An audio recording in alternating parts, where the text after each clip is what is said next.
Hi friends, this is Sunil Bhatnagar again present before you with a video. दोस्तों, जैसा हमने last time आपसे promise किया था कि हम महीने में आपको 4 वीडियो दे पाएंगे, तो उसी के संदर्भ में ये हम जो है सेकंड वीडियो आपके आगे ला रहे हैं और it is in continuation with my earlier video, that is the relationship with peers.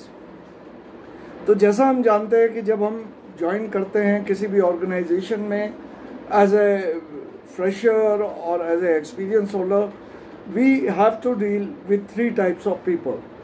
एक ऐसे लोग होते हैं जो कि हमसे सीनियर होते हैं, दूसरा ऐसे लोग जो हमारे बराबर होते हैं, और तीसरा ऐसे लोग जो हमारे जूनियर्स होते हैं. अब लास्ट टाइम हमने जो बात करी थी कि जो हमारे साथ वाले लोग हैं पीयर्स, उनके साथ कैसे डील करना है. यहाँ पे आज हम बात करेंगे कि आपके रिलेशंस जो हैं वो सबऑर्डिनेट के साथ कैसे होने चाहिए. तो सबसे पहला यहाँ पे जो मेन पॉइंट है कि encourage your subordinate for doing a better work. जैसा दोस्तों हमारे अंदर सबसे बड़ी क्या चीज़ है, हम लोग अगर अपने बारे में सोचे तो हम भी चाहते हैं कि हमारे काम को लोग पसंद करें, चाहे ये फैमिली में हो, चाहे घर में हो, चाहे समाज में हो.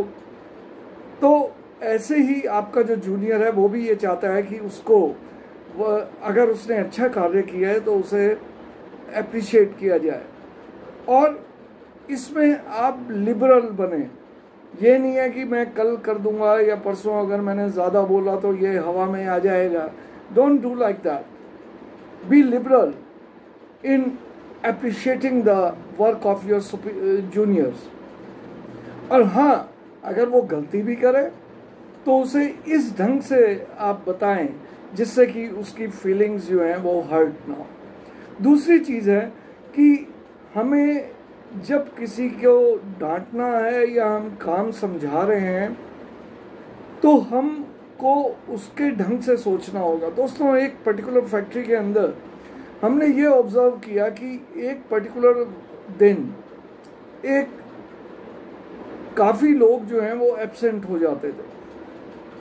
हमने उन्हें कोशिश भी करी, हमने उन्हें समझाने की भी कोशिश करी, मगर बाद में हमें कुछ समझ आया कि भाई ये जितने भी लोग हैं ये फार्मिंग करते हैं और जिस दिन वो छुट्टी मारते थे उस दिन उनके खेत में जो पानी आता था उसकी टर्न होती थी. क्योंकि दोस्तों ये जो हरियाणा या जो पर्टिकुलरली पंजाब एरिया है, वहाँ पे जो पानी जो है जो नहर से खेत तक पहुँचाया जाता है उसकी एक पर्टिकुलर दिन माना जाता है. अब उन्होंने सबसे पहले अप्रोच अपने जो है जो उनके ऊपर जॉबर होता है उससे बोला, पर उसने नहीं सुना उनकी बात को. तो अल्टीमेटली उन्होंने क्या किया कि उस दिन जो है वो एब्सेंट हो जाते थे. बाद में जब हमने इस चीज़ को अंडरस्टैंड किया तो try to understand the problems of the worker sympathetically by putting yourself in their place and do everything. और फिर आपकी जो ताकत है, जो भी आपको पावर है, उन्हें सॉल्व करें. ये नहीं है कि आप जो है जो उनसे झूठे वादे करेंगे, क्योंकि दोस्तों यहाँ पे लोग आपकी इज्जत करना बंद कर देंगे कि अगर आप उनसे प्रॉमिस करें और उस प्रॉमिस पे जो है सही ना उतरे. ये घर में भी होता है. तो ये सारी की सारी चीज़ें कोई मैनेजमेंट या जो हम बात करते हैं ये आप जानते हैं और हम आज उन्हीं बातों को आपके साथ शेयर कर रहे हैं. तीसरी चीज़ है कि कभी भी, जैसे अब आप जानते हैं कि जब आप बच्चे हैं तो आप क्या पसंद करते हैं कि पापा जो है वो हमें अपने फ्रेंड्स के आगे ना डांटे, हमें गाली ना दे, गाली गलौच ना करें, पब्लिक के अंदर जो है हमें कुछ ना बोलें. वही चीज़ हमें अपने डिपार्टमेंट में भी होती है कि जो जूनियर्स हैं उन्हें कभी आप ये नहीं है कि गाली देना स्टार्ट कर दें. और इसके बारे में कभी भी अपना आपा मत खोएं. कारण क्या होता है कि हम लोग जो है जब गुस्से में हम नए नए सुपरवाइज़र बनते हैं तो हमारे अंदर एक होता है कि अच्छा इसने मुझे ये कहा. क्योंकि कॉलेज के अंदर जब हम होते हैं तो कोई हमें अगर कुछ बोले तो हमें गुस्सा जल्दी आ जाता है. तो इन चीज़ों पे आपको ध्यान रखना पड़ेगा कि आप अपना सेल्फ कंट्रोल मेंटेन रहे। दूसरा ये आपने रखा है कि अगर उसे आपने कुछ बोलना भी है तो प्यार से आप उसे अलग से बोल सकते हैं।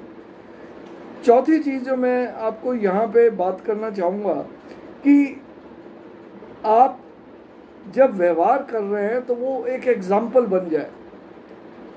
दोस्तों यहाँ पे मैं कुछ चीज़ बताना चाह रहा हूँ जो फीमेल या जो गर्ल्स ये देख रही हैं कि अगर हम अपना जीवन साथी या एक फ्रेंड किसे बनाना है उसके बारे में अगर हमारे मन में विचार आ रहा है तो हमेशा एक ऐसा व्यक्ति जो जूनियर्स स्टाफ से, जो होटल में वेटर से, जो बस के ड्राइवर से, कंडक्टर से, रिक्शा वाला से, उसकी डीलिंग कैसी है, ऐसा व्यक्ति जो है हमें बता देता है, एक हिंट दे देता है कि ये इसके साथ हम लंबे समय तक अपना इसे जीवन साथी बना सकते हैं या नहीं।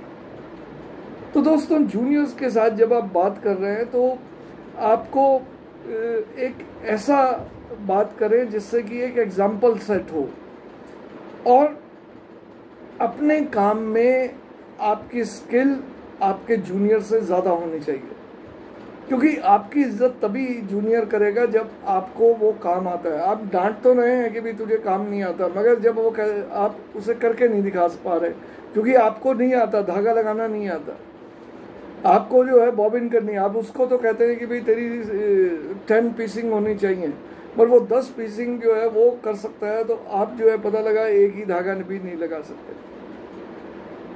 तो ये चीज़ आपको ध्यान रखनी चाहिए। और एक इसमें और जो सबसे इम्पॉर्टेंट है कि कुछ चीज़ें देखिए आपके कंट्रोल में होती हैं। Being a supervisor you are having some powers, मगर अगर मान लो उसको कुछ पैसे दिलवाना है या आपको उसे कुछ 7 दिन से ज़्यादा छुट्टी देनी है तो आपके बॉसेस की, हायर मैनेजमेंट से आपको बात करनी होती है, तो उस बात को लिंगर ऑन ना करें। जो चीज़ आप कर रहे हैं, क्योंकि सुपरवाइजर जो है ये मीडिया है between the management and the worker, तो ये जो जोन है इसको आप सही ढंग से इस्तेमाल करें। उसकी जो प्रॉब्लम्स है जो हायर मैनेजमेंट सॉल्व कर सकती है तो आप उसके पास डिस्कस करें। अब यहाँ पे एक और मैं चीज़ बनाना, वी कैन नॉट बिकम गुडी गुडी, हमें उसे डांटना भी पड़ेगा, उसे वार्निंग भी इशू करनी पड़ेगी, हमें कई बार उसे सस्पेंड भी करना पड़ता है उसकी एक्शंस के ज़रिए। पर आपको एक चीज़ का ध्यान रखना पड़ता है कि जब कोई चीज़ वो हो रहा है इससे नुकसान हुआ या नहीं हुआ, हमें कई बार एग्जाम्पल सेट करने के लिए भी किसी को करना पड़ता, मगर एक गलती पे आप किसी को 2 पनिशमेंट मत दीजिए। और इसके लिए आपको जो है बिल्कुल ऐसा लगे कि कोई पक्षपात नहीं है, तो हंसते हुए वो वर्कर जो है अपनी गलती या पनिशमेंट को मान लेता है। मगर जब वो ये देखता है कि आप एक को तो उसी गलती पे पनिशमेंट दे रहे हैं और दूसरे को उस गलती पे माफ़ कर रहे हैं, तो nobody likes a boss who is having a discriminating attitude towards his junior। और इन्हीं चीज़ों से आपको ध्यान रखना पड़ेगा। और एक और मैं चीज़ मैंने अपने एक्सपीरियंस से पाई, जब मैंने ज्वाइन किया एक पर्टिकुलर यूनिट में, तो अगर आप अपनी कुछ पावर्स डेलीगेट करें अपने जूनियर्स को तो रिजल्ट्स बहुत अच्छे आएंगे। अदरवाइज आप 24 घंटे आप बिजी रहेंगे क्योंकि आप अपना काम जो है किसी पे विश्वास नहीं करते। जूनियर्स को एक बार डेलीगेट करके देखें तो आप पाएंगे कि रिजल्ट अच्छे होते हैं, दे विल लव यू और वर्कर जो वो कर सकते हैं।